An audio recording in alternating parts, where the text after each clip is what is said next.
we've had people from various city departments telling us what they're going to do come emergencies.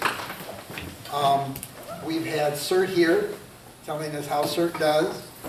We've had ham radio operators here telling us how they work. Yes. I expect you're all going to get your ham licenses. No. Oh, okay. I have it.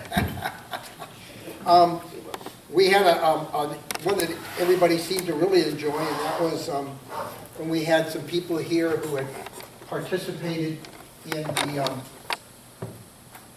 the exercises that were put on, one by Tarzana, and I'll tout that as the first one. I'm really glad to see that our neighborhood council did. Warren here was a good part of that. Put in and got the best of the best, said, okay, we'll come out there and do it. And then Arroyo Seco, and that was, people really enjoyed that because there were people here who were neighborhood council who actually participated. So here's what I'm looking for. Let me get my ruler behind me. And it may be a short discussion, but hey, what the heck. We all know that there's the 5-step program. And for any of you who haven't really looked it over, if you just put in 5stepla.org, takes you right to the emergency management, and there it is. Go ahead and look at it because it has the program, it has the facilitators little manual, it has a few other things, and it has the DVD or CD, I don't know which it is. It's actually up on YouTube, and it has a nice discussion of everything. It's a good, here's what it is. It lays it out nicely. I don't know, who was that person? Is it some actor who did that? I think it was. Yeah. So it was well done.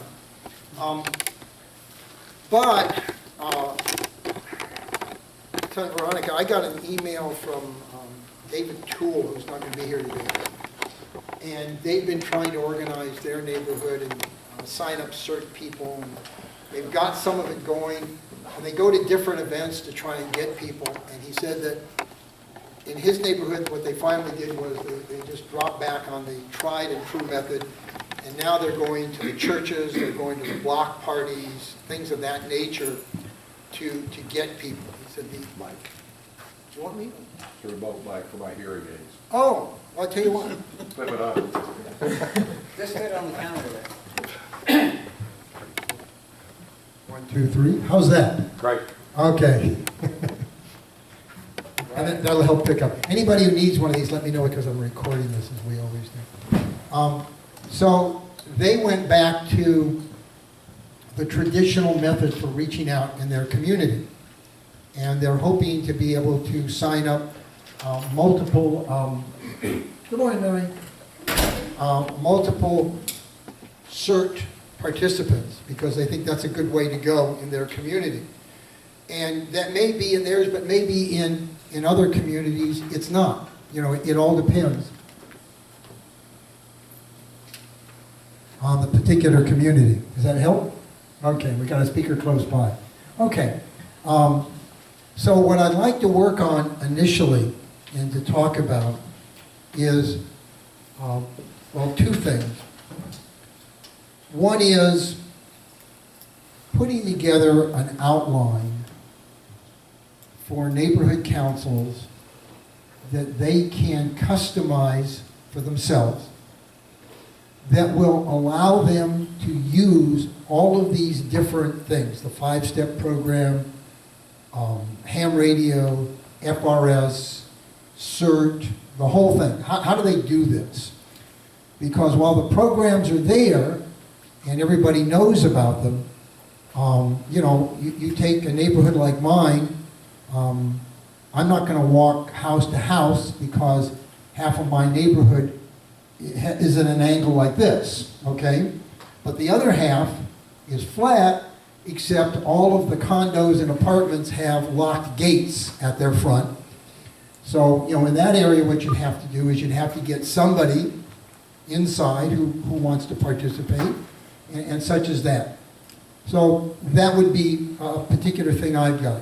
In other areas, you go down into one of the empowerment areas, and they're going to use their more traditional means. They're going to use the churches. They're going to use the block groups. So this is what I would like to see happen, is an outline, an idea of how neighborhood councils can organize all of these things. How can they utilize them? The other part is communications. That's another big thing. And we need something that tells neighborhood councils, once again, here are the various choices you've got. How are you going to use them? What are you going to use? And once you've made your decision, how are you going to integrate it into the other plan?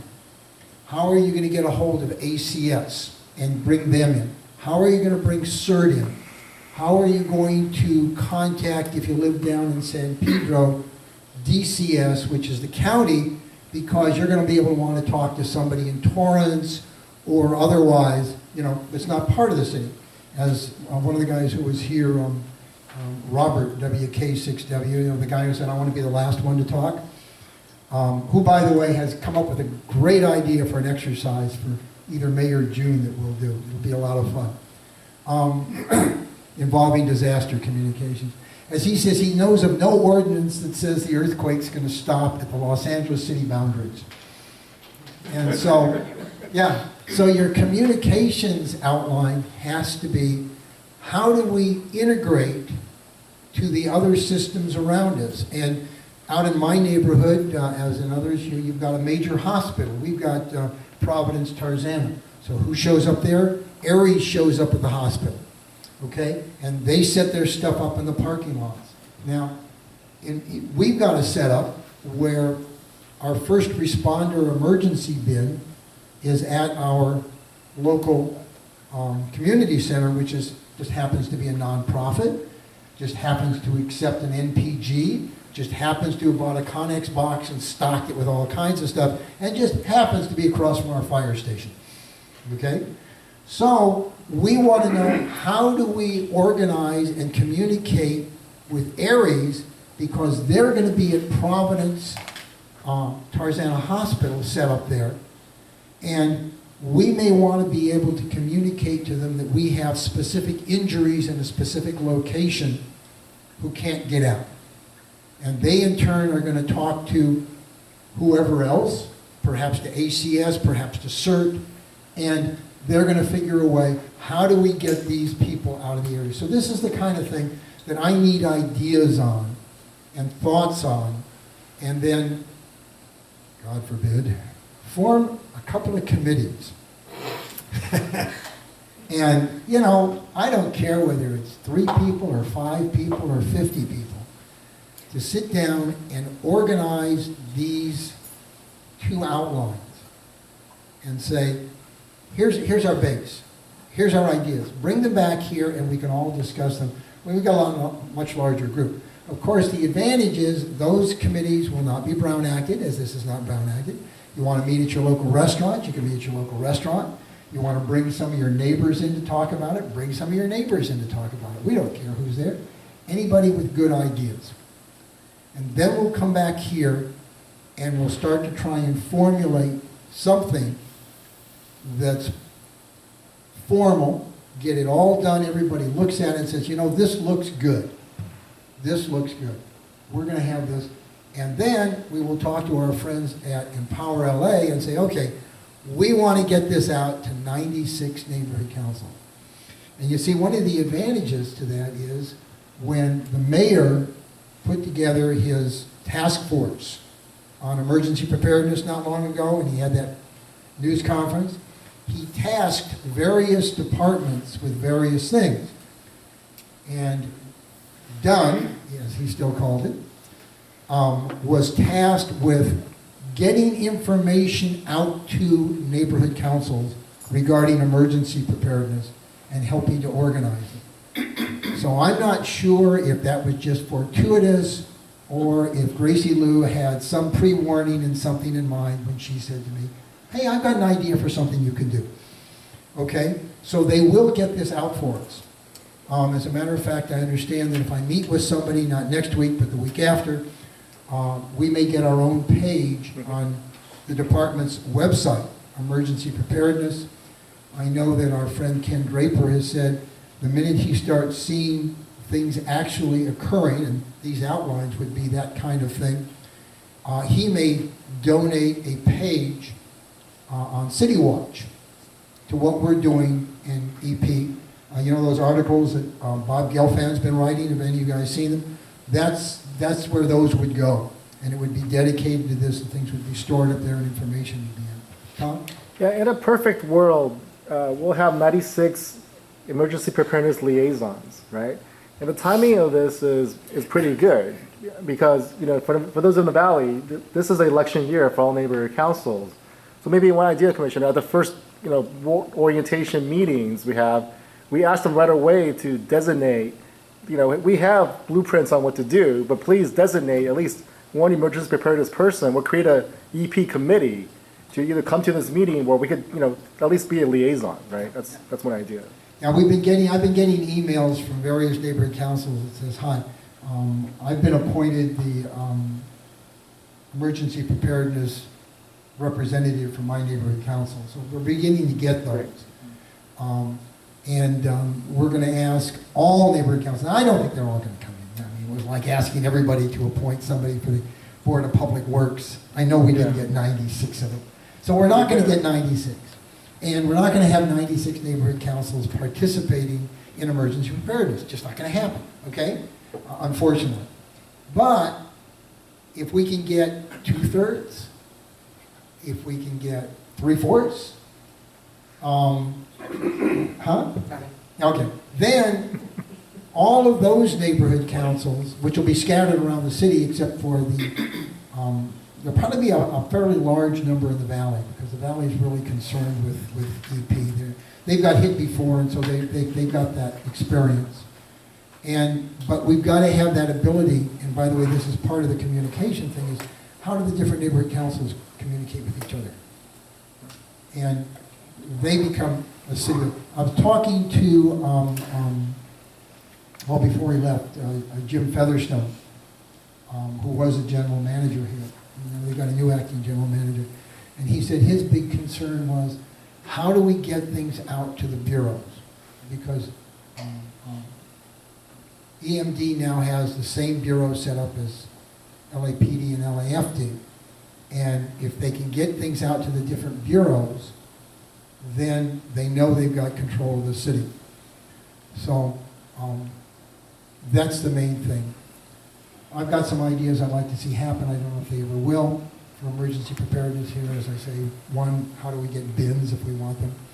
Two, how do we integrate different communication networks within the city into one so that we don't have competition between something like LAFD and LAPD, things of that nature. So this is all part of what we're going to do here. All right, I've talked long enough, or maybe too long. We need ideas, we need thoughts. Where do we start? Let's start with, how do we put together something for neighborhood councils to take these different things we talked about and put them in action? I think starting, we need to define what functions we need to cover. And let me suggest the following. Emergency preparedness, emergency response, communication, and recovery / FEMA interface. 4 that I can think of.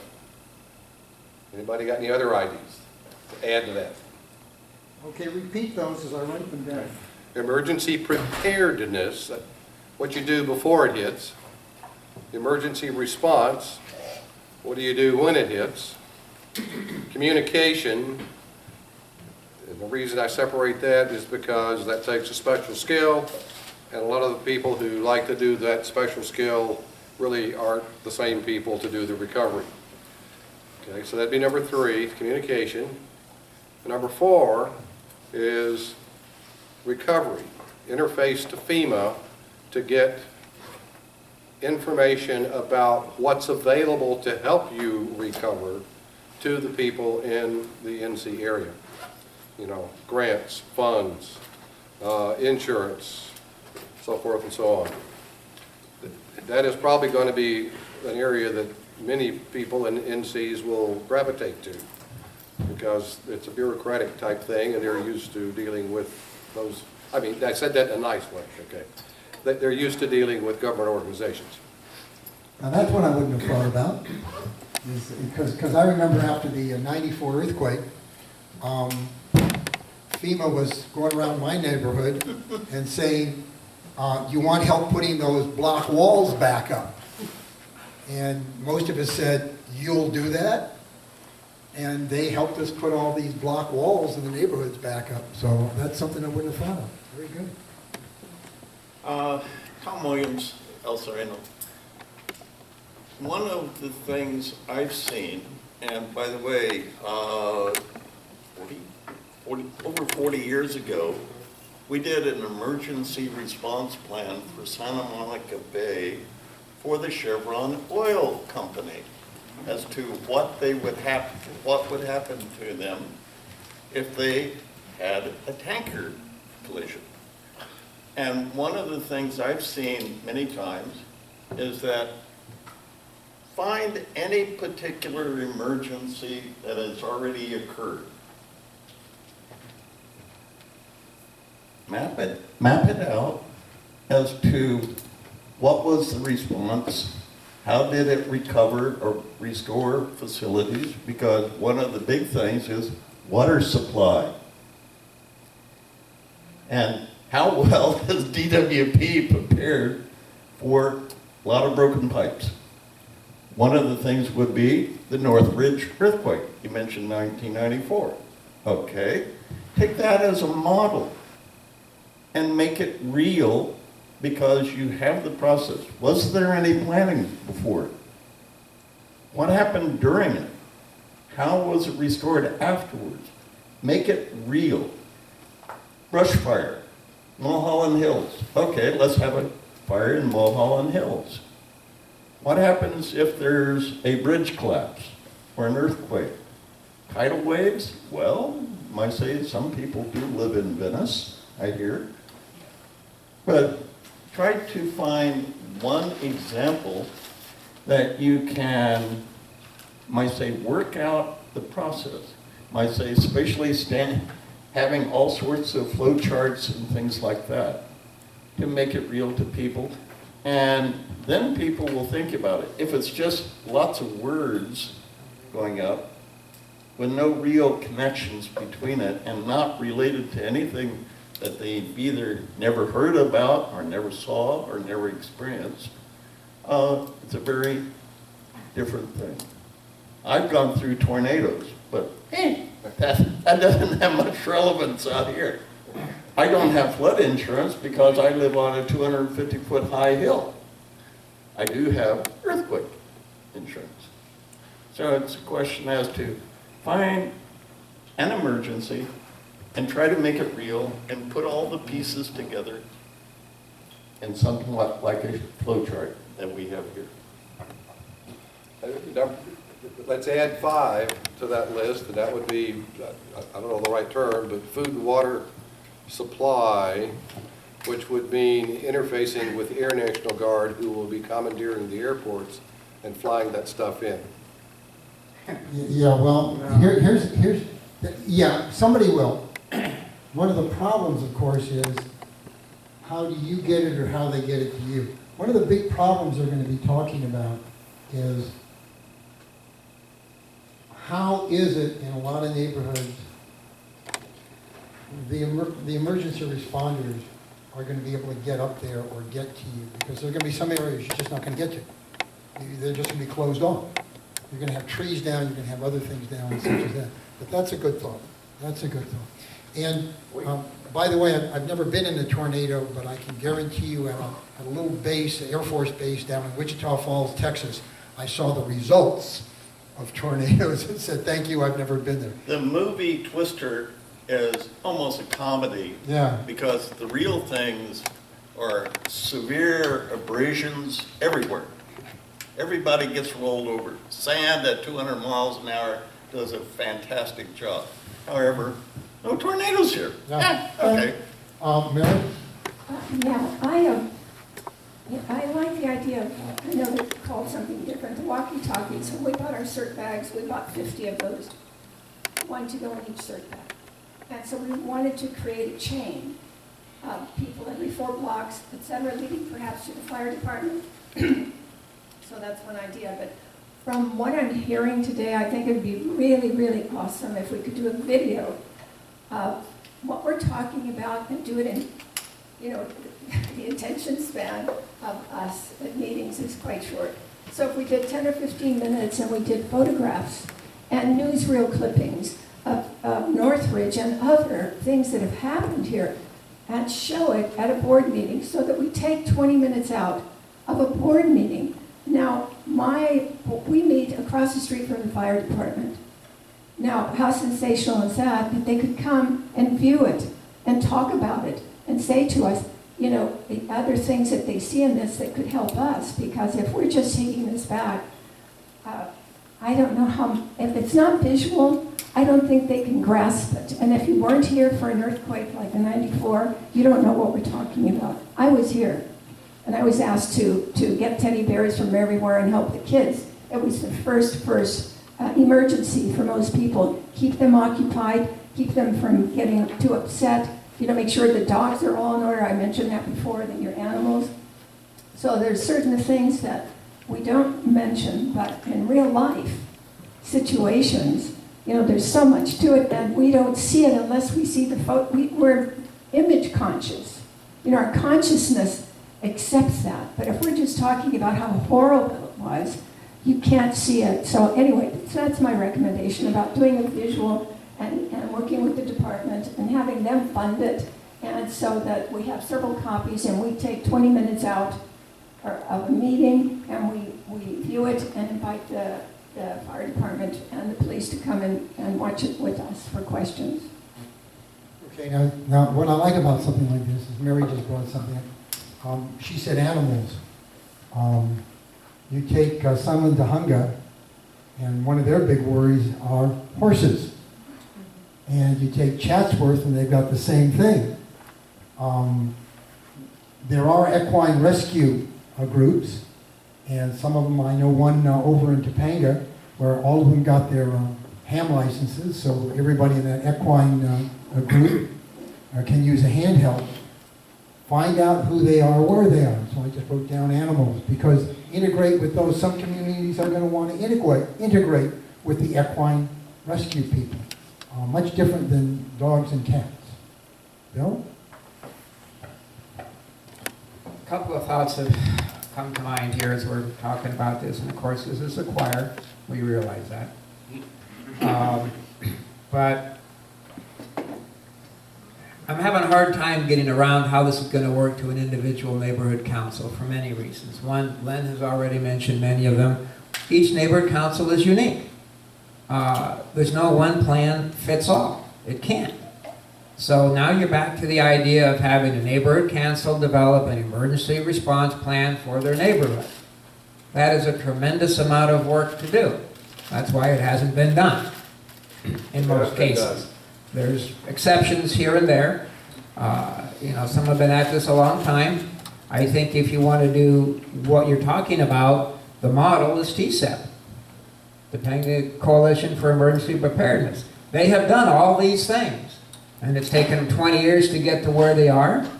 They have their own emergency operations center, a couple of double-wide trailers. They've integrated FRS to top-of-the-hour reports. They have a website that shows everything that's going on in the community. They have a 175-page guide to preparedness that everybody that moves in gets. Maybe we need to not spend so much time redeveloping and redesigning the wheel than taking something that already exists and go for it. I like the visual idea, but I noticed the word about funding. Talk about FEMA. Okay, a lot of people have good responses, others have many poor ones. Let's get the communities involved. Like you said, you've got flats that have got locked gates and hills that nobody's going to get up.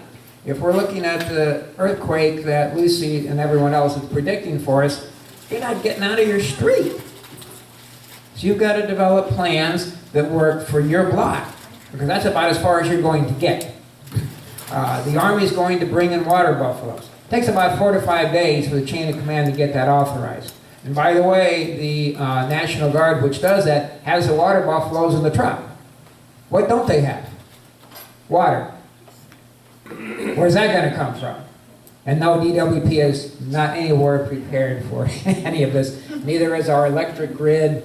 You know, it just goes on and on. So I wonder how is the best way to approach that, because every neighborhood council area, or maybe you want 3 or 4 together, is going to be different. Hillside versus coastal versus inland versus, say, areas like Beverly Hills. Think we can get them interested? Probably not. The typical response is, I'll just call my insurance company. I'll take care of everything for me. They forget that insurance doesn't get you water when there isn't any water to get. So we're kind of back to that personal preparedness, community preparedness, things like... We got the other swimming pool. Don't drink the swimming pool water. Oh, and there it might be okay because they're probably filled with Evian and some of the other waters. That might be okay, actually. I was thinking a good, Yeah. right here. No, you gotta stand up first. Bob had his hand She up? No, she. She But, did all right. Sound like you painted it. I was thinking of a good reverse osmosis filter. Do not drink their swimming pool water. That chlorine and the salts do nasty things to your body after a while. By the way, It will solve the problem of eating all of those bricks in your food kit. there you go. I will say that if you've got a swimming pool, one good thing, make sure you have a bucket, because it's wonderful for flushing toilets, as long as if you know how toilets work, they're wonderful for flushing toilets, as long as the plumbing is still there. You know, just pour the bucket of water into the toilet and it will flush just as though you pushed a little It's handle. perfectly okay to get it out of your house and into the street, what will bubble up. Yeah. That's assuming your pool still has water after it's cracked. There you go. I think in the Northridge earthquake, we theorized that just to let you know, we theorized that because of the way it hit, our pool actually moved, because when we took a look and saw a 1/4-inch distance between the house slab and the patio slab around the pool, and we said, we hope to God it wasn't the house slab that moved. So, but no, if you do have a pool, you can use them for various things. If you have, what's it called, MREs, meals ready to eat, and you want to heat them, you don't use your fresh water, you use your pool water, you boil it, you drop your packet in, you heat it with that. How are you going to heat the water? You have your little camp stove like I do. You know, I think that we're getting... I know, okay, Bob. Way off into the... Okay, Bob. We're The having fun. nitpicking is getting a little tiresome because it's an issue of... That's Okay. We're that's an arguing that appendix. There we go. the best makes... Bob, I'm going to give you a mic in a minute. Yeah, okay. I just want to say that, just to add to it, for ham radio, I think that the neighborhood watch captains on each block need to get a ham license. That, I think, is really important and should be added to this. Because if we have every neighborhood watch captain have ham license, we can get the information out. And I think that's something that we need to strive for. That's all I wanted to say. The other part you've got to put on that, because we're talking about it right now, is getting your ham license is only the beginning. You need to understand how emergency communications operates, the protocols, etc., because what you don't want is an event like you have at Disneyland, where everyone's on the FRS and nobody can use it.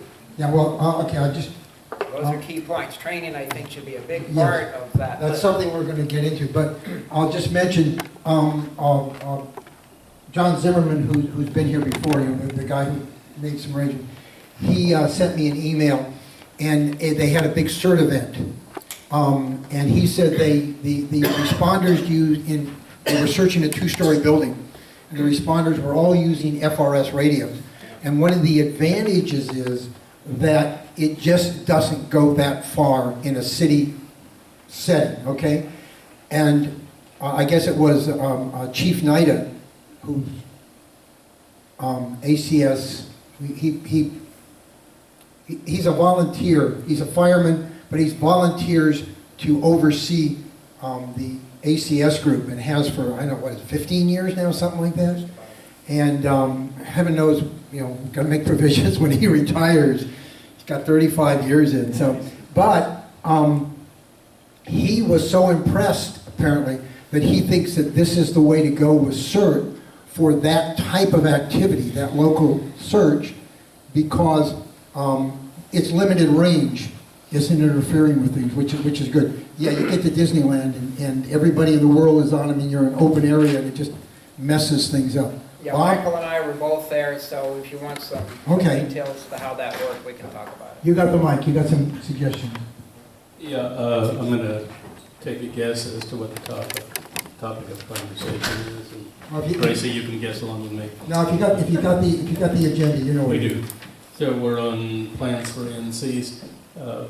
I like the idea of the video. I don't think that Dunn should be held responsible for it, funding, shooting, editing, whatever.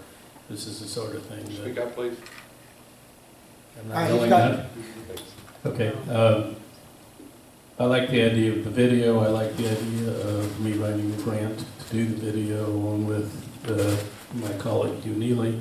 One of the things I was thinking about was, if we're talking about the big one, mass damage, broken pipes, water, sewage, etc., what comes up in flooding situations, typically Midwest floods and so on, is that there's disease vectors. And you got, if I recall, what might now be FEMA, used to be health departments going around and giving people injections for typhoid, cholera, stuff like that. And this is something that we haven't really been thinking about here. It would be a, once in a century or once in 500 years event for us, but we really ought to think of it. And that ought to be part of the training. Because you're talking about boiling water and purifying water and stuff like that. Well, that's exactly what we're talking about. Salmonella is everywhere, E. coli is everywhere. Lots of other ideas. The 4 or 5 steps or stages that you were talking about earlier, functions, yes, Yeah.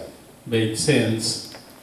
And what's going to come up, I think, is that we have to kind of decide, somebody has to decide on what the agreed upon function is. And what I'm thinking is, a couple of months ago we had a presentation which involved, here's how communication will go from the street corner where you're standing with your FRS radio or your 2-meter handheld, and you want to get it up, first of all, to the local, which will be the fire department. Okay, well, there was essentially a chain of command and chain of communications that was defined in that, right? And it needs to be solidified, and then everybody will understand this is the system. And it's at this point right now that everybody gets to take their pot shots at it, because you don't want to start changing it on the fly. Hey, we just had the earthquake. Well, now let's invent a communication system. Let's have it agreed upon it. Let's practice. It's the same thing with tactical shots. Yeah, communication is probably one area where we don't want each neighborhood council getting their own type of plan. Because in the end, you have a particular route that you have to take to get back to this facility or one like it, so that it can be disseminated to who it's supposed to be. My example has been when the tree goes down, not the tree, when the line goes down across Reseda Boulevard, that 2,000 or whatever it is volt line that's floating around there, how do I get notification to DWP that says, would you either turn it off or get a truck out here to do something with it, because no one can go up or down Reseda Boulevard, and that is the communications end of it. The thing is, why don't we start planning right now? If you got any flip chart stands, the good ideas are coming out. What I would suggest, having led a few of these sessions before, is that we get, if you got 5 or 6 flip chart stands, now we need to, everybody needs to see it. What we're doing is we're coming up with ideas. We don't have a place to pigeonhole them. If you go back to the 5 functions that I talked about, that gives us a framework within which to start pigeonholing things. Like this gentleman is talking about, we need to worry about water contamination. That goes into emergency preparedness. You need to have your chlorine iodide tablets in your kit. That's probably the best way to get the salmonella and the giardia and the cryptosporum out of the water. All right, but we're going to come up with ideas in a group session more than we will if we break up into individual sessions. And to prevent one group from running with some ideas that really belong in another group's bailiwick, it would be good if we could put some flip chart stands up and start doing this right now. Do you have those? Do you have a blackboard, a whiteboard behind this thing? Ah, we could use that back there. You want me to Do be you like this idea? Whiteboards don't That can work. be- Okay. What do you think? You want to do that? We can work on, what I'm doing is, as these come out, I'm writing them down. And what I will do is, I will transcribe them from my notes and get them out to everybody. Perfect. You know. Otherwise, we're going to put them up on the whiteboard and take a picture of it. Tom? Man, we've done this before, we just sort of turn around and then. He needs a mic. You need a mic. It'd be to write in large block letters. Get a mic.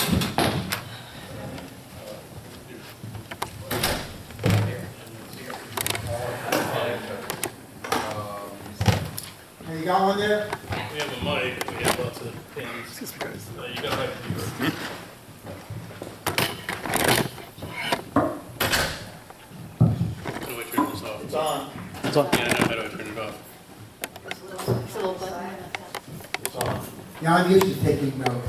Okay.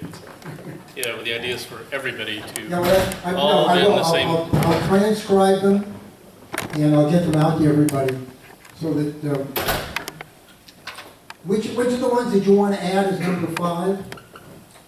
are you talking about what I said? No. What he had, what you said, actually.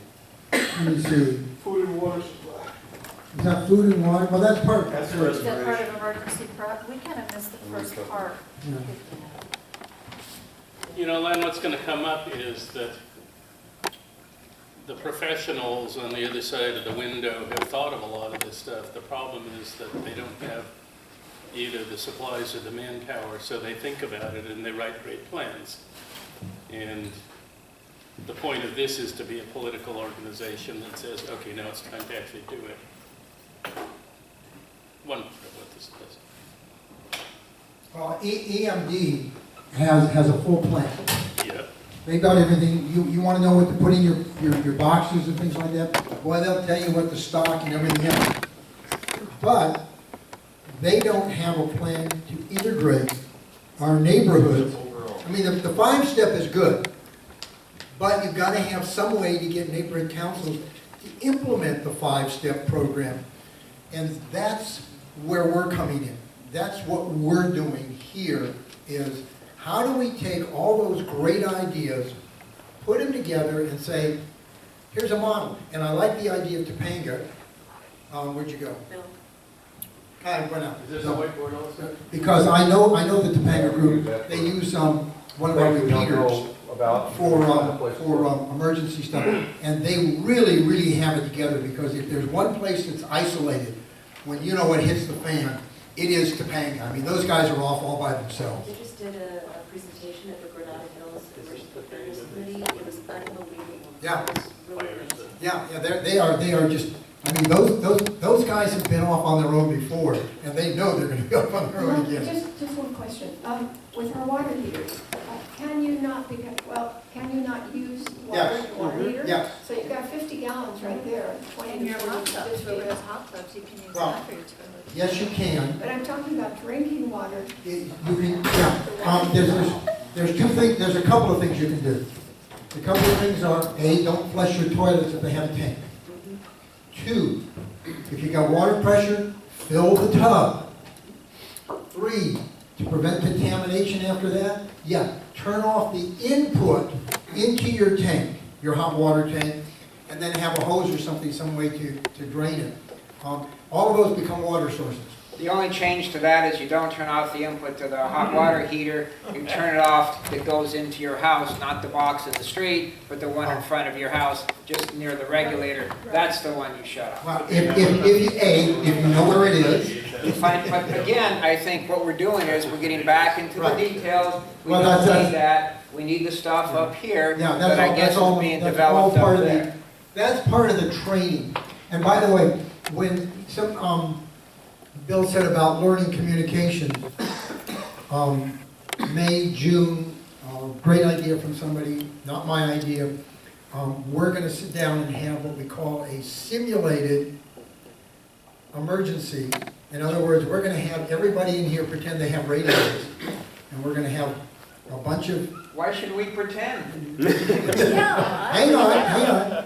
And everybody is going to learn the protocol of what you do when you have one.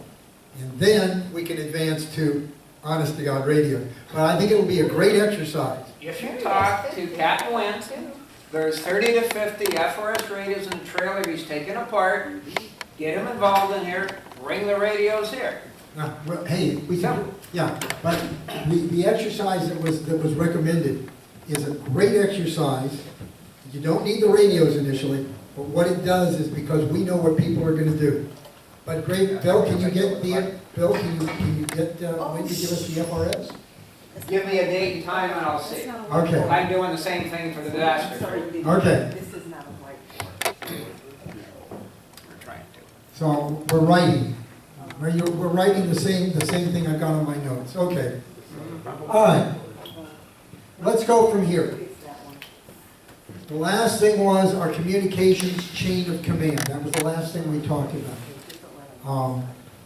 And once again, I say that's not for individual neighborhood councils to customize. That is something that has to be developed in connection with ACS and CERT. And the reason I say ACS is because they handle the city of Los Angeles. You saw we brought in the other services too. We're going to bring them and figure out how to do things with them and how to communicate with them.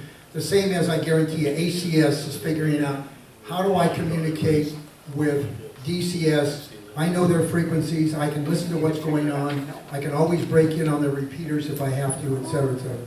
So, because the hams all cooperate, even if the bureaucrats don't. One thing we did a test case in my neighborhood council. And we had issues where individual communities had different ways of communication. So we had some people with FRS, we had some people with commercial radios, we had some people with CB radios. But we didn't have a way for all of us to communicate. So we formed a communication committee, subcommittee, which was 2 people. And we came up with, specifically for our neighborhood council, a communication plan that was adapted from the CERT communication plan. So still using the same chain of command. However, the radios are a little different. This was a proposal, happy to pass this around. We got funding, neighborhood purpose grant, for ham radios, not just buying the equipment, but also the training. We came in and trained people who are interested in getting their ham radio license and becoming emergency communicators. We got them radios, we got them tested, all of them passed and got their technician license. We then had monthly training sessions. This is the radio, this is how to turn it on. Don't push the button if you don't have something good to say. This started, everyone became licensed in November. We have, and again, we're talking about a handful of people. Not everybody has a ham radio, but specific people in specific communities have their ham radio license, and now we can all talk from community to community within the neighborhood council. One note on here, the funding on here says it's about $6,000. We reduced that to under $5,000 because we learned quickly that there's a limit. There's a lot of signatures when you go above $5,000. So happy to pass this around for you guys to look at. Here is somebody who's going to be on our communications committee. Also, here's a map of, I mapped out our area. This is the folks that, the ham radio operators that are currently had their license, that didn't know how to use their radios. That's the biggest thing. I've got my license, but I've got the radio in the drawer and the battery's dead. I said, come on over. We're going to do a group training session. There's no stupid questions. And this is a map we put together. These are the folks in our area. We send this out so you know who you're talking to. Again, this is only about a quarter of our neighborhood council, but we're trying to get this to grow. So I'll pass that around too. And if anybody wants to see the CERT comp plan, this is about a 15-page comp plan, and in my proposal I put it down to about 2 pages, just to make it very simple, very understandable, and it's starting to work. It's taken time. We started this, I think, back in May of last year. If you're interested, cert-la.com, you can download No. the ACS CERT communication plan. It's available online. Okay, see, this is the great thing about neighborhood council. Is you've got a lot of people with a lot of good ideas. And people who've tried things and people who've started things. So we don't have to reinvent the wheel. We're going to drag in some people. We're going to say, how do we do this? Maybe we can get some of the Topanga people to come and work with us, and they can give us the benefit of all of their knowledge. This is what's been lacking in this city. I mean, the city's had, they've got some good plans, but they just don't get right down to the community. And that's where we're going to be. That's the big advantage. I thank Gracie too for that, because she worked with us to figure out how to craft this plan that would get through Empower LA. Aha, how to do the NPG. Did Gracie get her cert, go through cert with you, or was that separate? Not yet. I got cert here. She got cert here. I will get her, I will get her out to one of Norm's classes, one of these Sundays. April. And she will, I mean, Tom was supposed to come last year. But I'll get him out there so that they know what everybody, so actually they've got the knowledge of what It's electric everybody's charging talking about. station. And what your communication policies are. And we're happy to come out No, to for a electric neighborhood car, council Yeah.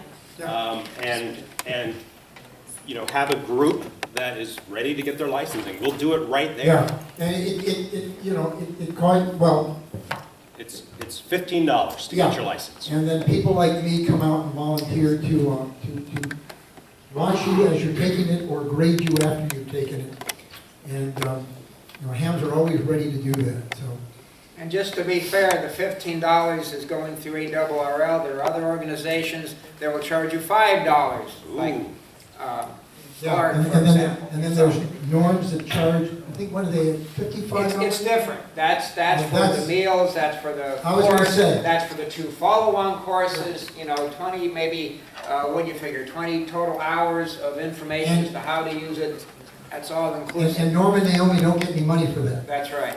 And because their course is the exam and lunch, what radios to buy, and once you've bought it, how in heaven's name do you program? So they've got a good source. They're out 4 times a year out at Lost Hills Sheriff's Substation, way out, well, not far for us, but way out in the valley. Okay. And I believe it's $75 for the whole. No, I don't think it's that much. Oh, yeah. I thought it was about 45. Wow, he's up there. It's good lunch though. Oh, yeah. Tom. A little question. One of the things that are probably more distributed than neighborhood councils is LA USD. Where does the school system fit into this mess? Do they have an emergency preparedness Oh, plan? yes, they have a. And wonderful plan. why are we doing one that is separate from our children? I can answer that for you. Okay, The schools have to take care of only Yeah. their kids. They cannot get out into the larger community. And we They can't usually go have there. Connex containers and everything else, but they're mandated to only use it for their kids. Yeah. So one of the issues is, what's the most likely time that children will be separated from their parents? Okay, we got a basic issue, and everybody is told, make a plan for your kid, with your kids to meet someplace. However, you have a basic structure that seems to be independent of what we're trying to do.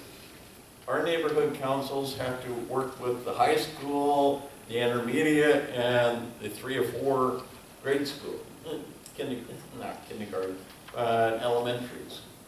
So one of the things would be, get their plan and modify it, because it's the only plan that I know of that is regional to the entire LA city area. I think a good thing would be to contact your local schools and see how you integrate them into the neighborhood council's plan or the neighborhood plan, because the schools are for shelter-in-place type of things. Yeah. And then they're going to expect you to find a way to come and get your kid after a certain number of And days. if you had a map with a ham radio across the street from each one of the schools, hey, you've gotten much better coverage than one for every neighborhood. Well, yeah, or you've got somebody who will actually go to the school with either their ham or their FRA radio and be part of the communication. So what I would look at is integrating your local schools within your plan. When, Bob? just like the overall neighborhood council, LA Fire Department, et cetera, this has to be a policy from the State Board of Education, the local school board. It has to be fairly uniform. They're just not set up to have, 1,400 separate plans, each one involving a different sort of system, and that's just LAUSD. One thing you have to keep in mind, I think what Lynn is talking about too, is who's the overseer? Who's the czar? Because that's what we're missing, and we'll probably always be missing that. Because like the schools, they have a very specific mandate. Take care of the kids. A ham radio guy shows that, I want to help. Oh, have you been cleared by the school to get on the premises? No, get out. That's what happens. Same thing with the hospitals. You're suggesting that we communicate from the local community to Aries with the hospital. That's not what Aries does. They're hospital to Mac. They're not local community. There's too much, and that's why we get back to the education. So I think one of these emphases is how are we going to take care of the local, given all this other stuff that goes on? Because you're right, the schools have that specific task. They have bins, that's their specific task. They've had that for maybe 15 years now, I think, when it first started. So that, one aspect might be not only all these things we're putting up here, but could we somehow possibly be a catalyst that starts getting everybody talking involved? Do they have a written plan? Yes, they do. And they have a humongous step, and it's all online at LAUSD. We have spoken to Jill Barnes. She was at a disaster fair last year explaining how the schools respond to a disaster. They don't let kids out except for the ones that climb over the fence. They don't let parents in. If you aren't on that card, you don't get the kid. It's that simple. Okay, so the issue is that parents and non-parent and neighborhood councils learn what the plan is and get integrated into it. And that's only LAUSD. What about Grab the microphone. Your microphone. what about the private schools? What about the charter schools? They aren't connected in that way to LAUSD. Yeah, again, getting bogged down in We are. minutiae. The idea is there ought to be a plan, and the civilians, that's us, I think, ought to be part of the plan.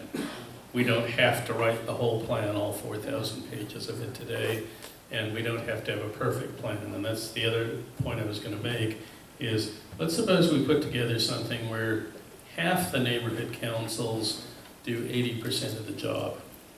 Okay, they've got communications, they've got a box with emergency responder stuff, They know places where people will get together. Maybe they're not perfect, maybe they don't have medics and they don't have surgeons on staff, but they've got most of the stuff for dealing with dealable stuff, okay? And we only got half the neighborhood councils. We only have, what's half of 96 now, 48? And the other 48 of them don't really accomplish anything. So what have we accomplished? Well, we may have saved several hundred or several thousand lives, depending on the magnitude of a big earthquake. And if the other ones don't deal quite as well, well, they will learn as they go along. But the worst thing is to do nothing. One thing I think that we forgot, Turn it on. the school system. Okay, Hold on, Can I go? somebody's talking here. sorry. Hold it closer to your mouth. the mic. Yes, when we talk about the kids, as far as an emergency, when a disaster happens, one is when it happens. Most of the kids are at home still. Some are on the bus being transported to a school. So what happens there? Some of the schools are open and some are not open. So that's one of the bigger issues that you have to think about when you're talking about kids in the schools. And if some of the schools are not open, and the kids are on their way to that particular school. That's not a whiteboard. Hello? Listen. That's not a whiteboard, don't write on that.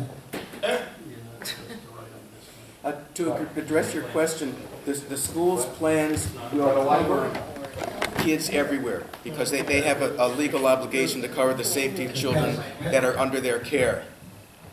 I'm really close to this, so hopefully. Okay. So we have to worry about communicating with the schools, getting their plans more than anything else. Yeah. Yeah, I just added your, that's a good point. I just put it up here as function 6. The schools are going to be responsible, once the kids are within their, let's say, custody, that be that on the bus, or be that at the school itself, they're gonna be responsible and they're gonna work on having things to do with those kids. Our responsibility is going to be how do we communicate with them to find out what they're doing. Veronica? That's an excellent point. Veronica with the Emergency Management Department. The Emergency Management Department worked with LA Unified regarding their plan. So what I would recommend at some point is that you get a copy of that plan. I believe it's been finalized, and find out what the notification system is. If there are schools in your neighborhood council, there are ways to get on their notification list so that you know what has happened and what the school is doing. And of course, the Emergency Operation Department is on that notification list. And so in terms of the way we respond, we just want to know what's happened. So we want to be notified, our duty officer is notified. So the city can decide what their response will be, if any, if LA Unified needs us in any way to provide resources through the EOC if it's activated. And then also I wanted to underscore, and I think you may be aware of it and some may not be, that the 5 Steps program has been adopted by the city as the emergency planning tool for neighborhoods and communities, whether that community is 25 homes or 75 homes or larger than that. The mayor has given us a directive for fiscal year 2016 to reach out to neighborhood councils and get at least 8 of them to write plans, or get 8 communities to write plans. So as you know, we're separated into the 4 bureaus, the west, the central, south, and valley. And each one of us, and you've met Mona Curry, Mona and I, and Alan, and also Joanne, have reached out to at least 2 neighborhood councils, and we're working with them in creating plans for their neighborhood. The concern for these neighborhood councils is that if you look at the 5 Steps plan, it can appear very daunting. There's a lot of parts to it.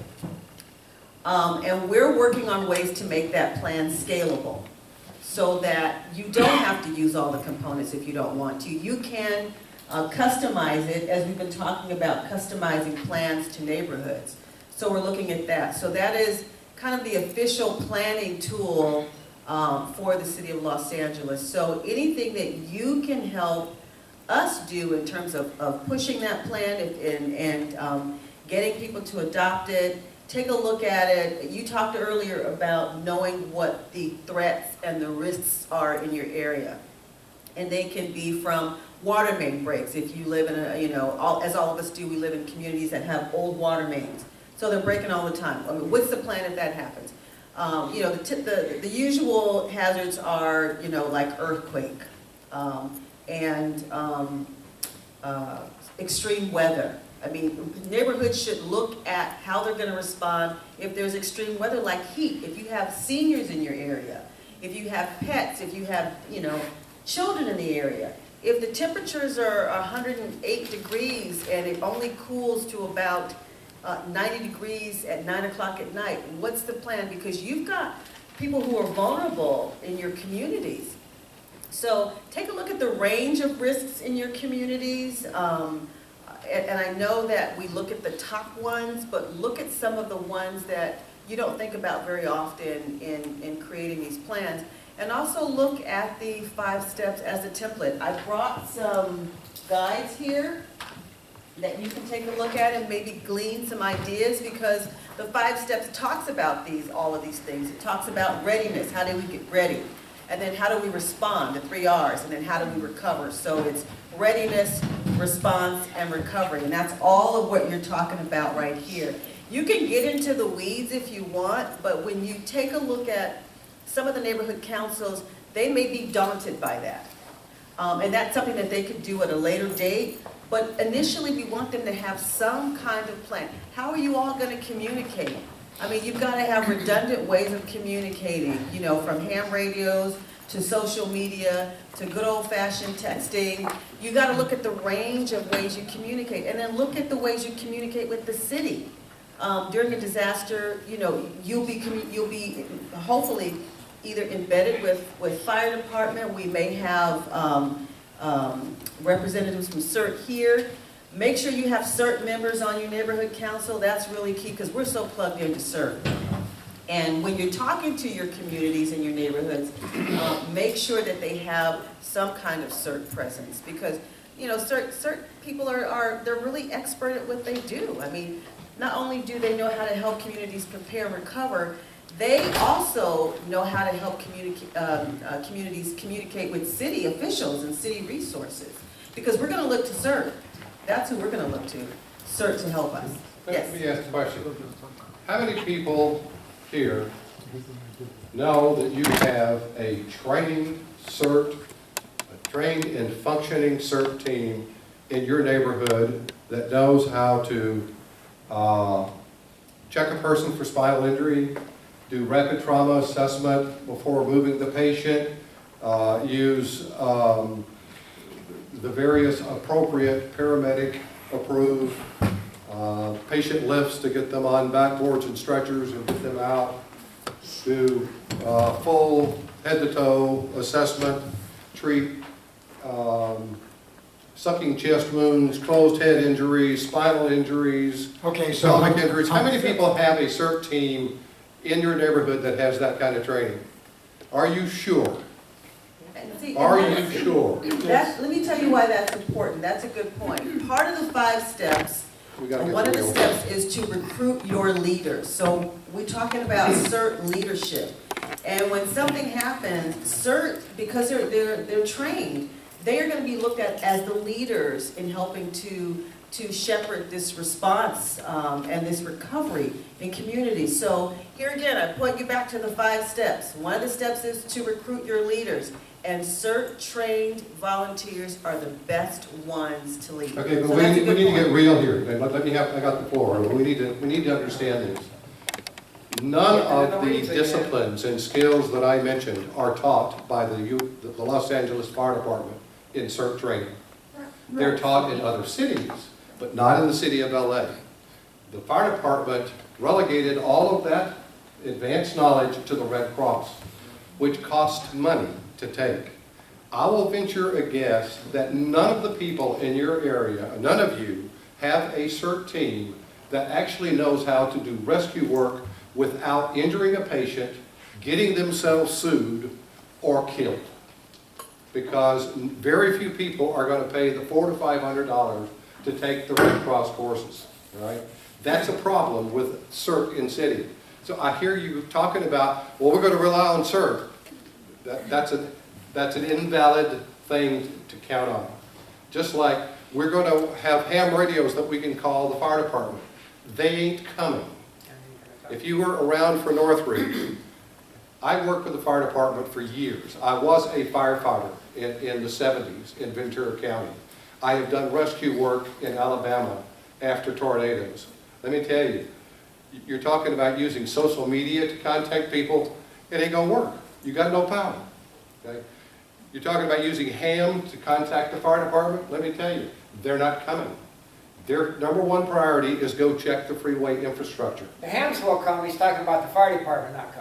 Yes. Right? I want to clarify that. Their number one priority is to go check the freeway infrastructure to see if things have collapsed and stop people from driving. Okay, relate this to what we're doing here today. The second priority the fire department has is to go to the hospitals. No, I said relate this to what we're doing here today. We know we're not going to have emergency responders. Okay, so, good. But that's what I keep hearing, is we need to have ham radio people so they can talk to the fire department to come help us. We got to think about being totally self-sufficient, without power, without water. Okay, that's what we need to get real with this stuff. The 5-step plan, as you mentioned, is a good outline, all right? It kind of covers what we're talking about here. Let me kind of go through this quickly and to kind of get us a level set. And then as you come up with ideas, we'll figure out, do we need to add another category, or do we need to already have a pigeonhole in which to put them? Okay, yes. Let me say something before you go back into that. Okay. As to what you were talking about CERT trained people. Yes. Even the people that are CERT trained do not get to practice very often, so skill sets go away. I know people who were CERT trained 10 years ago and have never been to a drill. So you keep saying CERT. It's not a reality. I think what we really need to discuss also is getting people trained and getting people practicing in each neighborhood. That's more important than talking about CERT. We tried to get a lot of people in our community trained in CERT, but it's a 7-week-long program and people And it doesn't teach you what you need to know. But let me finish. What we did is we got into a National Guard armory and we did it over a weekend, and we had 103 people come, and they stayed for the entire weekend, even though they had to go home every night and come back. Some came from as far as Orange County because the desire is there. The ability to take the whole course messes with a lot of people. We also trained 14 ham operators and got them licensed by the end of the weekend. But that's something we did that was actualizing, not talking about CERT or anything else. Yeah. So the real Did you do the training, or did they have the county do the training? We did the training. We had people from LAFD, we had captains and other people who came in, even though they couldn't give it the official CERT designation. We used the plan that we got from Oakland, which is CERT. They do a 3-day CERT training. We used their whole plan, and we got it done. But my point is, how do we actually get people involved? There are a lot of people who want to do something. It's plan, prepare, practice. And you can do that on a community basis without having to constantly go back and talk about, we need CERT people. You need trained people. Let me tell you how I did it. Can we get back on track? Yeah, let's integrate this into what we're doing. Okay, let's get back to this thing. I've got All right. comment. Let's stay at the high level. These are all good points. We'll work out the mechanics of how to get this done. Excuse me. I have done it, and I have some ideas of how to do it. Okay. All right, next. I have the floor. No, You have you a comment? don't. No, you don't. No, you don't. We've only got one moderator. Okay. Thank you. And that's going to be who? Me. Yeah, Okay. if you do a Bob? good job. Okay, thanks. I've been coming to these, all these meetings based on what we start to call the Lucy Jones scenario. And even in the case of a really severe earthquake or whatever might be comparable to that, and I'm not sure what would be a nuclear explosion, I think the fire department will continue to exist. It's just that it will be busy. The firehouses will not be flattened. Hospitals will not be flattened for the most part. Emergency rooms will continue to exist. The issue is they will be busy. Maybe they will be 10 or 20 times busier than they ordinarily are, maybe 100 times busier. We've all seen bad movies about this. So the issue, it seems to me, is, okay, down where I live in coastal San Pedro, maybe we have some injuries and some are sprained ankles. We can handle those. Cut fingers, we can handle those. Broken femurs, we can't handle those. Spinal injuries, we can't really handle them. So the idea of learning how to lug somebody out of a house and put them on a stretcher, what are you going to do with them? You know, and I've been in a situation exactly like that. We had an injured rugby player and somebody yelled, "Get a stretcher," and some people ran out from the field house with a stretcher and said, "Put that down, you know, call an ambulance. This guy's hurt, he needs professional medical training." So this communications chain where you on the street corner talk to somebody who passes it along to the local fire station, somewhere, maybe in this room over here, they will integrate all that. They'll figure out how many injuries of this type there are, how many injuries of that type there are.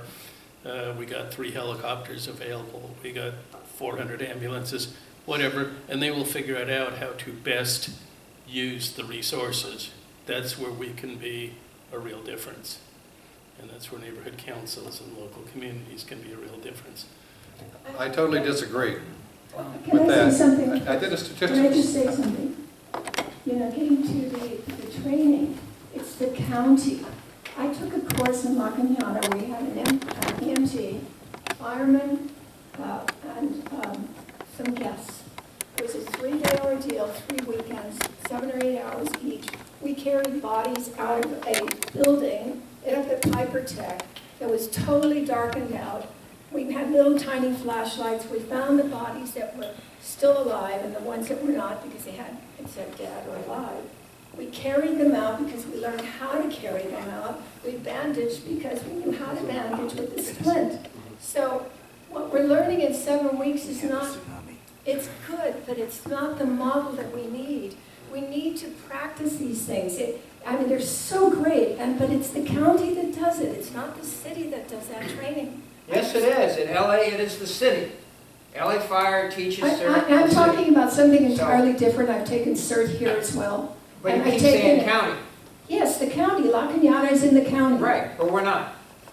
I'm trying to tell you there's a difference and that maybe we should look into doing the same thing because it's real. And when something like that happens, it's going to be very dramatic. And for us to learn how to stop the bleeding and other things was really important, and it was just 3 days. County's program is much better. A week or 2 apart. And you took home some important, I remember everything I learned. And we learned how to roll a blanket up to carry someone out of a building that couldn't walk or was knocked out or that was still alive, whatever. And we had to take pulses to see that they were dead or alive. So this is so valuable. So we keep going to CERT, which is, here, according to what we should be learning above that.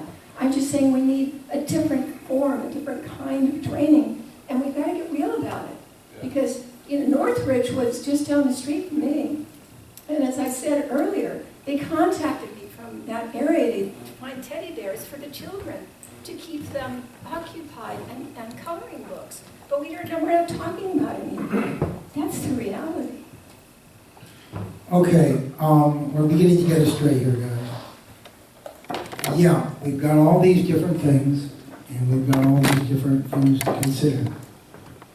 What we're looking to do is, we're looking to formulate a generalized plan incorporating different ideas that neighborhood councils can look at, can pick from, and can use for themselves.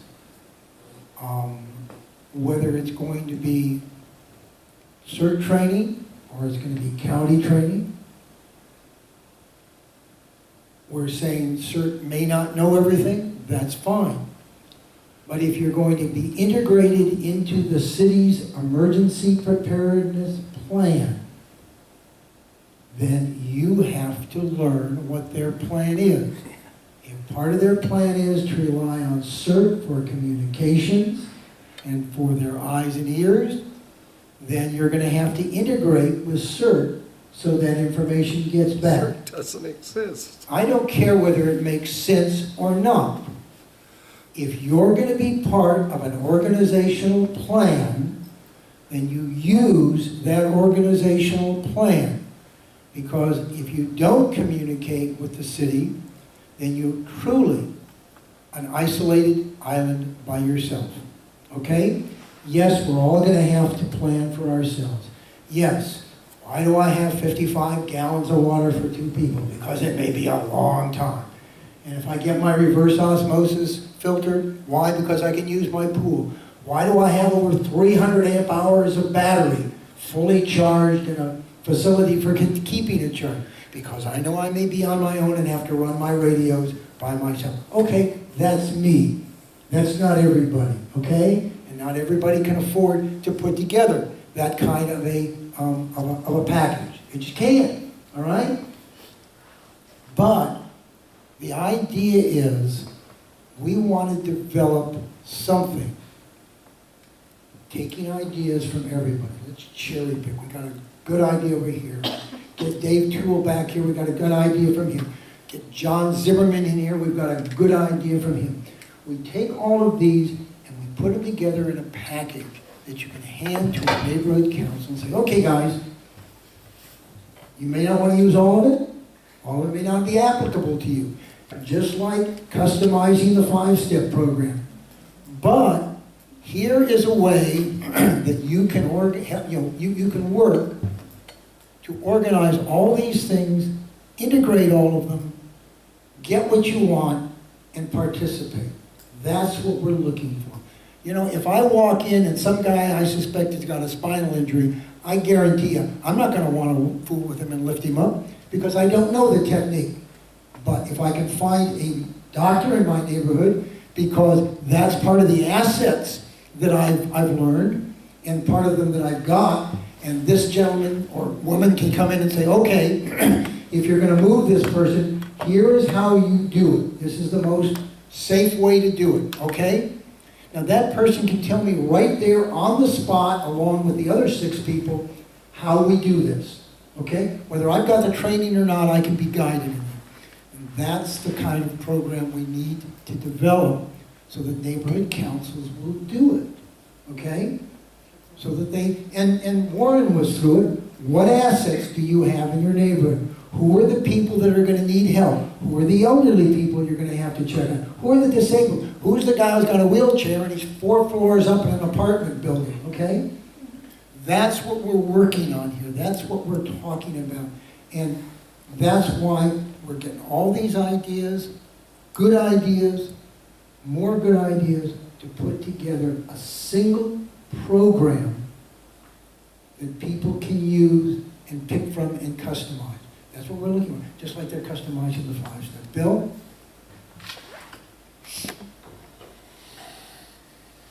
One of the things I think you need to add to what's up there is, and I guess for lack of a better word, I'll call it implementation. Because let's assume now this is, 2 years on. We've been having these meetings. We've come up with a great best of plan. We've coordinated with ACS and the fire and the local people and 5 steps and map your neighborhood and all this stuff. We've got this great plan. And we go to the neighborhood council and say, hey Warren, we got this really great plan. What do you think about it? Do it. Next speaker, please. Because we'll have to, and I'm not saying we personally, but some part of that has to be help. An individual or a group, or maybe us at some point, that says, not only do we have this plan, like with radios, we'll help you implement it. Because as we all know, this is the cream right here, as we keep telling us. Look at, as soon as the agenda said work, look what happened to the people that showed up. half of them aren't here. So, and the same thing in the neighborhood council. You have one or two, Arroyo Seco, Topanga, that are great and wonderful, got everybody organized, but you'll have others that you can't even form a neighborhood council because no one's interested. So now try to go on into that community with, what do we have in LA, 137 different languages or something? 250. Just as many as we have utility crews. Okay, so over 200, and we're, wow, when you talk about who digs up the street, there's over 200 different agencies and companies that are able to dig into your street. So we have all of that. How are we going to implement it? How are we going to address it? Is this going to be in 200 different languages? How do we communicate with the rest of the neighborhood? Or even our neighbors? So I think that's a real key part. Maybe over there on the right-hand side says local implementation. They're going to need help and a lot of it. Okay, then here's my thought, okay? Once we develop something, then we look to other resources for what you're calling implementation, which is really good, because we know they're gonna need help. I certainly don't think we're gonna have enough field staff in the department, but EMD is here, other departments are here. I can tell you that the city of Los Angeles, when I say the city, I'm talking about the bureaucracy, is interested in this effort, okay? They are encouraging it. They'd like to see it happen, not everybody, but enough. And I think that once we've got something put together, then we can concern ourselves with how do we get it out to everybody? Do we get someplace like the Browdy in the Valley and have a big session? Do we go down into the harbor area at some point and have another? Do we make sure that neighborhood councils have an emergency preparedness committee and a representative so that those people can take it back? Do we find people who are willing to go out to neighborhood councils and do training? All of those things will be part of it. It's a very good idea, though. First, we got to come up with what we're going to come up with. Once we've come up with it, then we start talking about how do we get it out. And I don't want it to be 2 years from now. I want it to be a lot sooner than that. Either that or somebody's going to take this over for me, as much fun as I have, okay? I like coming out on Saturday mornings. But, good idea. That'll be, shall we call it phase 2?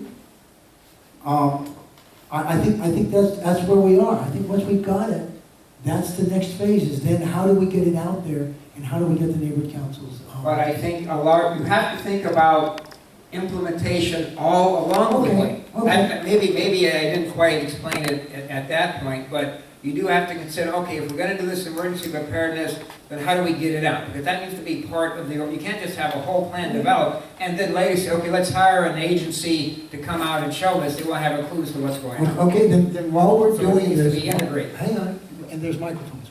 While we're doing this, then we'll think about how do we get it out there? That can be part of the plan. How do we get it out there? We'll talk to Gracie. She knows people in the city. We'll talk to people like Veronica. Remember, there is one EMD person for each of their 4 bureaus, okay? And they're in charge of that area. And we can come to them and say, how do we get this? How do we do this? What's the best way? You guys have gone out and helped train people. You've got neighborhood councils to put together their plans and their exercises. How do we get this out to the community now? Help us. And you know something? They've welcomed us here and everything. I think they'll work with us. And that's the kind of thing. Hang on, I'm going to go around. Yeah, thanks, Lynn. Jed Powell, Venice Neighborhood Council. The first thing that comes to mind is that we're here because the neighborhood council system is here. We wouldn't be here if the NC system wasn't here. It was originally triggered by a bunch of wise people, in my understanding, in the Valley, who said our government is not good enough and we can't stand it, so we're going to join it and make it better. That's why we're here. We wouldn't be here otherwise. So we got to be part of a cohesive group altogether. On the implementation plan, maybe we want to look at geographical differences, geographical similarities, and come up with multiple plans that are tweaked for each type of area. The same way the planning department comes up with regular metro baseline, hillside, coastal areas. We can do the same thing with these plans and implement far fewer plans than we would have to do 48 or 96 times, something like that. The city has to come up with one plan. It's not going to cover everybody. We can make it more, both integrated and more individualized without killing ourselves 96 times to do it. So that's where I would like to see this go. Just fewer plans and tweak as needed. Bob, and then Yeah, so you're in first. I would suggest that we go along the city council lines. There's a neighborhood council, there's multiple neighborhood councils in every city councilman's area. If we got just one neighborhood council in each city councilman's district, and they became the ones who talk to their city councilman, they've got the wherewithal to communicate to everybody within their city council area. We don't have to worry about them putting out the message. It's in their best interest to let people know they're interested. That's how they get reelected. Yeah, a couple of quick comments. Number one, I've heard some criticisms of what CERT does not do and ineffectiveness or incompleteness of training. In other words, there's very few amateur emergency room physicians. There are emergency room physicians and there are amateurs. There's EMTs who know how to handle stuff. They know how to move people. They know how to put in neck braces and stuff like that. The problem is an EMT picking somebody up with a possible back or neck injury is doing it in communication with the emergency room staff and knowing that this person is going to an emergency room where that person will be handled appropriately. Otherwise, there would probably be no reason to move that person unless the building was in danger of catching fire or collapsing or something like that. So in summary, what we've got is some interesting critiques of the system as it currently exists.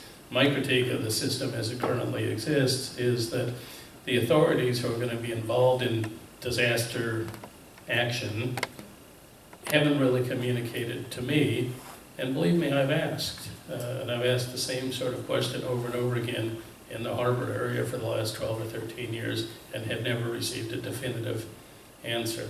So part of it is our communication with the LA Fire Department, the Emergency Operations Group. You know, here's some things that we notice and we're kind of wondering about. The next part of it is, after that polite little conversation, which will probably be a private conversation, I think that this organization, right here, the people in this room, should prepare a very brief kind of plan that says, here's what we propose the civilians, the neighborhood councils do to interact and interface with the professionals, the emergency responders. Because I know that there's a lot of amateurs down in the area that I live that could help if there's a limit on, let's say, fire department and emergency room facilities. There are things that we can do, and we will not be treating broken necks. We will not probably be treating heart attacks very effectively, but there are things that we can do, and triage is one of them. So the next step would in fact be some kind of an agreement, the equivalent of an MOU with all these organizations, the city, whatever, that says, we're going to start to create this system and you're going to help us. Then what I see as part of the implementation is that we possibly write a sort of a goals for neighborhood councils, where the most elementary level 1 goal is this, maybe have 3 CERT trained people and somebody with a radio. And number 2 level goal is to have CERT trained people in every neighborhood of more than 4 blocks by 4 blocks. And the level 3 goal is something.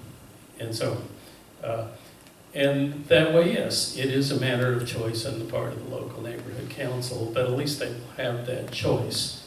And they will be a very active and engaged organization, including this room, including Dunn, and including the emergency groups. Okay, so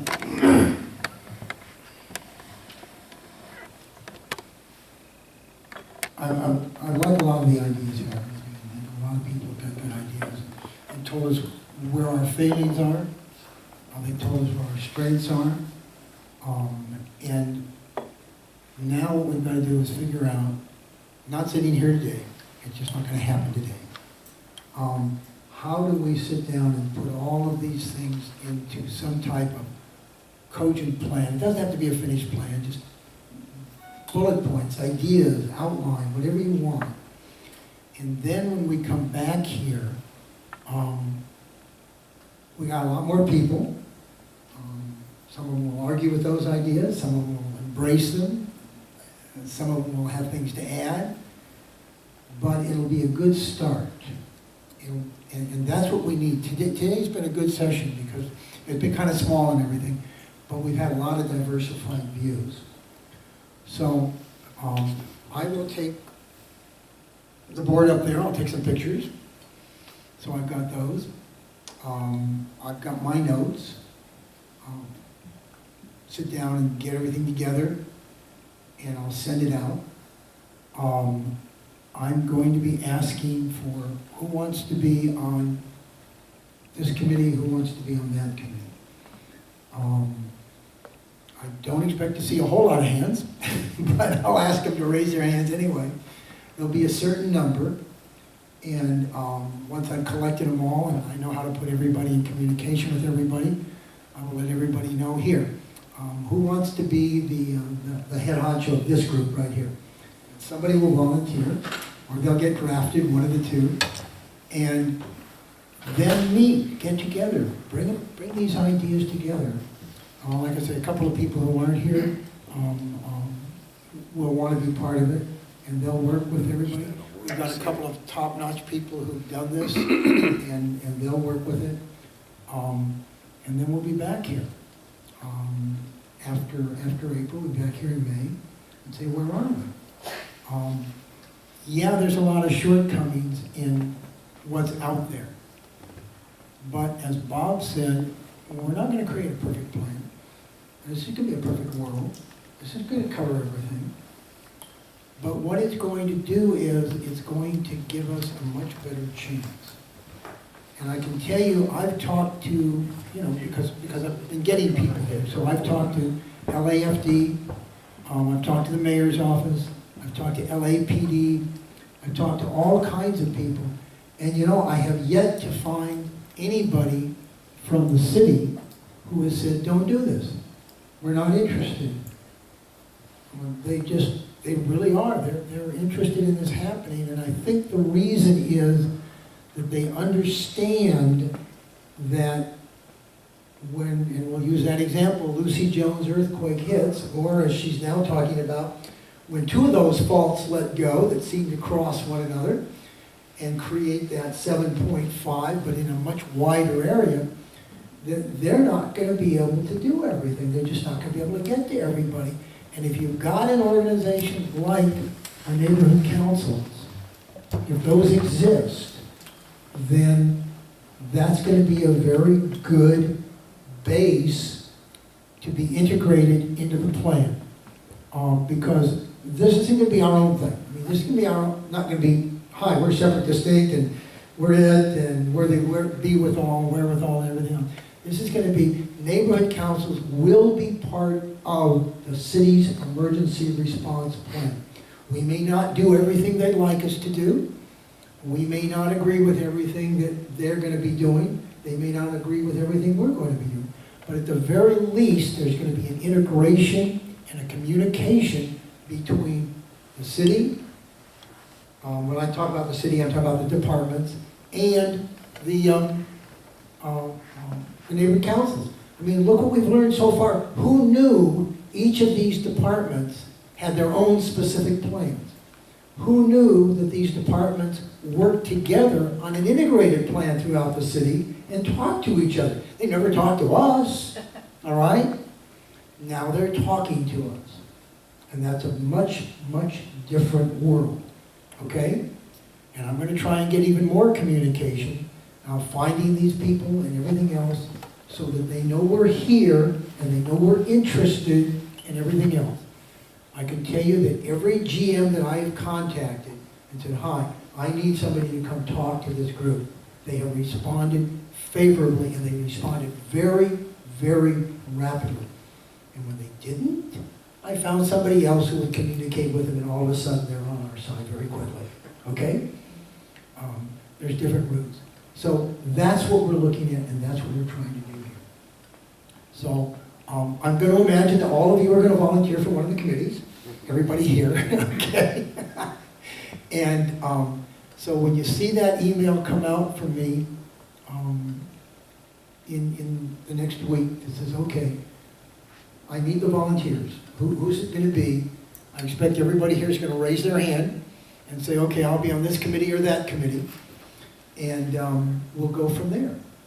And then you guys can organize and self-motivate and have your own meetings and find a coffee shop or anything else. If you need some place to meet, I'm sure that between myself and Gracie and EMD down here, we can find some place for you to be if you need to. And come up with some good ideas. I think there's a good group, and I think that this is going to be, the people who come here are going to be the core. People have asked, how are we going to get it out there? Bill, you asked that, and I think it's going to be people like this who come right here who are going to be doing that, who are going to be going out and saying to their neighborhood councils, here we go. And you know, neighborhood councils are copycats. Maybe, just maybe, I was just at a thing with Board of Public Works.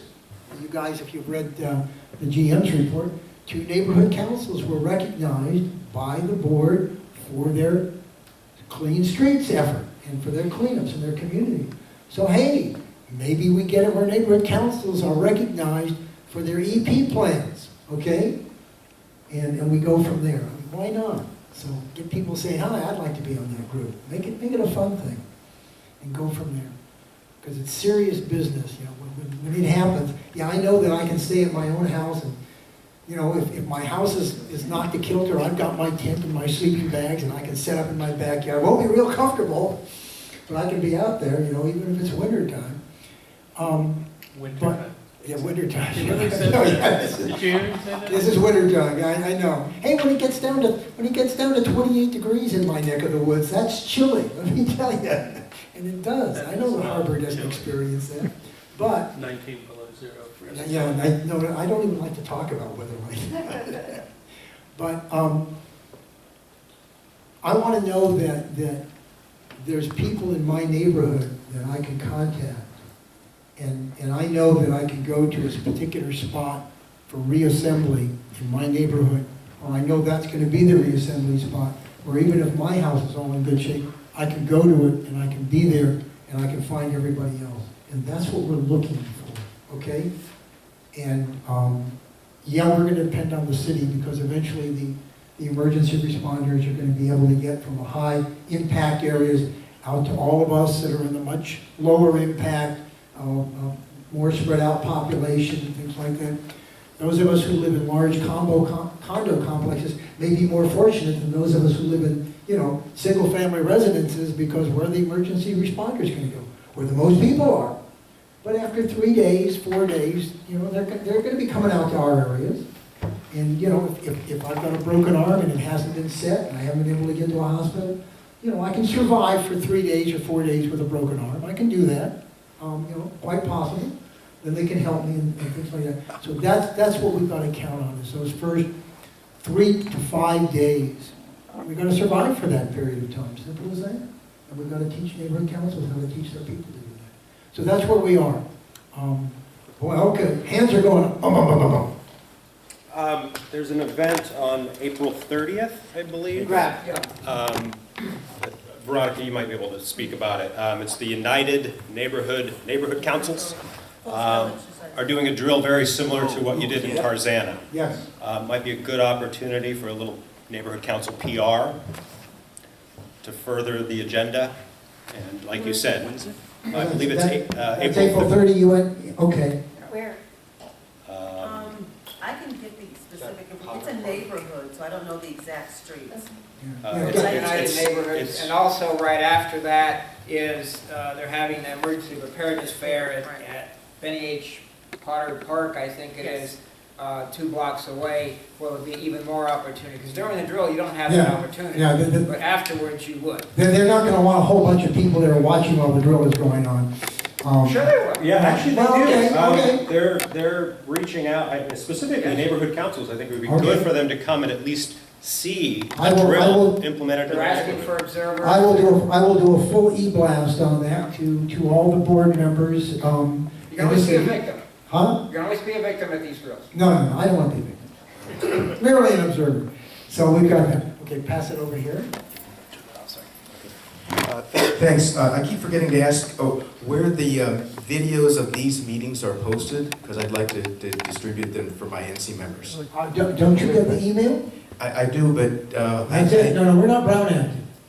Okay. This is not Brown Act. The agenda you get is from me. I want to know where these videos are posted. Oh, okay. We're gonna be getting the videos up, and we're gonna get them posted. If anybody wants any of the audio files from these meetings, let me know. I'll put them up on my Dropbox. As long as you know how to use Dropbox, you can download them and use them. Not a problem. But the videos are going to be posted. I've been told that to heck with the editing, just get them up there. Do we know Like it's on it, just- where they'll be No, posted? we're creating a website page on our website for you guys. On which website? Okay, that's where it's going to be? Yeah, but there's also, I sent you like the 3 links to the YouTube videos, the first 3. Is it the EOC website or an NC It's website? It'll be our It's gonna be- Empower LA website. Okay, that's right, the 3 videos are up. So Yeah, we'll be creating a page on our website for emergency preparedness. It's our website. Oh, Empower done, LA, done. done. Empower LA. Our Lynn, are website. we just passing the mic around? Wait a minute, we've got, I think, Warren, did you have your hand up? No. Okay. I'm Bob? holding a mic. Just speak into it. The red light's Yes. on your own. Okay. I was assuming we were just passing the mic around. As some of you may know, I have been taking the liberty of writing some of these meetings up for City Watch. Len and I have been in negotiation with Ken Draper because I'd like us to put up a page, essentially a link to page on City Watch where we will have all this information, the links that we have up here, the old articles, lists of things, that sort of stuff. So I sort of took it upon myself to be, for lack of a better term, the public outreach person, and presumably will continue to do that as long as nobody objects. And I think that we need to work with not only Dunn and your website and the general manager's report also, because these are important issues.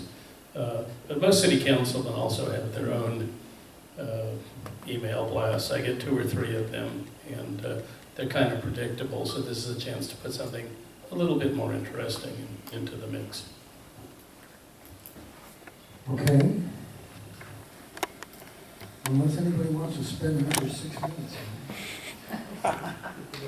We can call this a day. It's a small group. We've got some good ideas. We've got some good people here. We've got some good thoughts. You'll get my email. Yeah, thank you for reminding me, Tom. I'll get the links out so that you can let your neighborhood councils know where to find them. Help us go a long way. It's hard to get some of these